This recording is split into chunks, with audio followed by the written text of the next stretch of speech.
for the city. Even our teenagers are smoking more than teens in the city. And you say to yourself, well, I'm not a smoker, or I quit.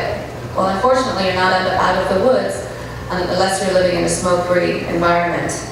People who are exposed to secondhand smoke are at risk for chronic respiratory conditions, which again, we are the highest in the boroughs, cancer, and heart disease.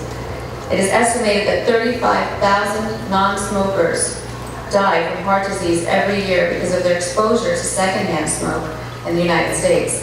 So think about that. When people are smoking, they're not only putting themselves at risk, but they're putting themselves at risk, including their children, when they're around them. What makes smoking so bad? In regards to heart disease, smoking decreases the amount of oxygen delivered to our heart. It increases blood pressure and heart rates. It increases blood clotting, and it damages the cells that line the coronary arteries, and that leads to the blockages of the vessels. In regards to cancer, smoking is attributed to oral cancers, head and neck cancers, bladder cancer, pancreatic cancer, stomach cancers, leukemias, and lung cancers. Oh, by the way, most of which are common on Staten Island. Tobacco smoke has 250 harmful substances associated with it, and 69 of them are known to cause cancer. Although we have a decline of smokers in Staten Island from 19% to 14%, so we're definitely moving in the right direction over the last few years, we still have the highest incidence of smokers in the borough and the highest death rates most often associated to smoking. So it's time to quit. But besides smoking, diet is another major factor. Obesity rates are highest in Staten Island compared to the rest of the boroughs.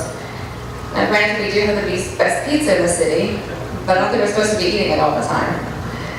Obesity is a major, major risk factor for cardiovascular disease and some types of cancers, and one of them, again, being breast cancer. Obesity causes hypertension as well, type 2 diabetes, and sleep disorders. How does obesity play such a big role in these diseases and lead to people dying younger? Well, we've learned over the recent years that fat is not just a deposit of oily glob that lines our bodies and lines our organs, but it's actually our biggest endocrine order, which means it produces hormones and substances that have a major impact on heart structure and function, as well as constricting blood vessels that cause hypertension, as well as inflammatory hormones that cause cancer. So someone with a body mass index or a BMI of 30 or higher, which is considered obese, has triple the usual risk of heart disease. One factor is the role of fat on our blood pressure. Fat produces a substance which is called angiotensinogen, which is a powerful constrictor of blood vessels. And we've all heard of people that have been able to stop their blood pressure medications once they've entered a program like boot camp, lost weight, and gotten healthy. And part of that reason is because they no longer produce as much angiotensinogen from their fat. In addition, overfilled fat cells also influence our body's production and use of insulin, which leads to a condition called insulin resistance, which is different than diabetes. But it basically means that the body requires the liver to make more insulin because the fat is dulling or blunting the effect of insulin on the rest of our body. And the higher insulin levels also damage the walls of the arteries and lead to clogging. And finally, fat cells produce inflammatory proteins and other chemicals like growth hormones, and these also damage blood vessels and cause them to burst. And then finally, as a result of what it causes for cancer, the Cancer Society estimates that by staying trim, we could eliminate 90,000 U.S. cancer deaths a year. Cancers that are linked to being overweight are breast cancer, uterine cancer, colon cancer, kidney, esophageal, and gallbladder cancer. Again, major players in Staten Island. Breast cancer, of course, being the most common, and we see this in older women as a major risk factor for breast cancer.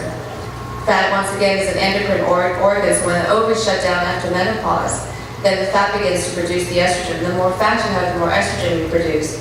And breast cancers are stimulated by the estrogen, and that's how we see women that are heavier have a higher rate of breast cancer, and not only that, by a higher rate of death related to breast cancer. So a few years ago, the Richmond County Medical Society commissioned a mortality study of Staten Island, and even though the residents here are considered more affluent and better educated than the rest of the city, which is, I guess, good to know, the death rate was 17% higher than the city average, which is not so good to know.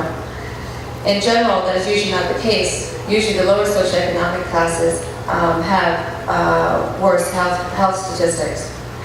The city cited several reasons for this unusual finding. Disparity in access to health care was one of them because poorer communities in North Shore have a higher number of uninsured patients, over 40% to be exact, and then only a handful of public health clinics within the community. But the other major reasons cited for our higher death rates and higher incidence of diseases such as heart disease and cancer were again smoking and obesity. So the bottom line is we are overindulging and it's killing us. We cannot always prevent illness, and we all know people that have done everything right in their life and still ended up being diagnosed with a terrible disease. But time and time again, studies are showing us that diet and lifestyle do play a major role in the development of diseases and our overall outcome.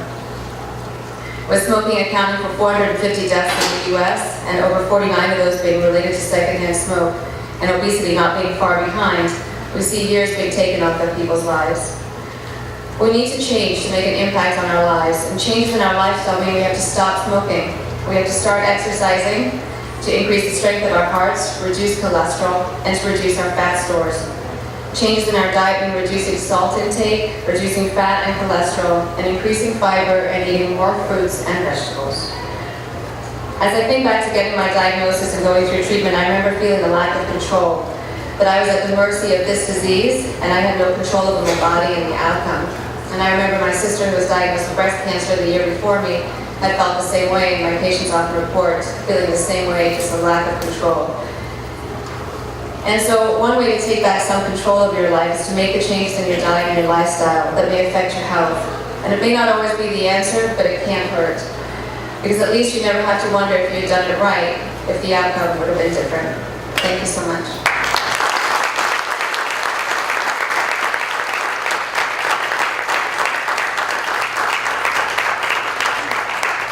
Thank you very much, very informative. We all know the warnings, we all know the reasons. We have to make sure that we take advantage of something like today's conference to learn from it, learn from what Dr. Kummer has said,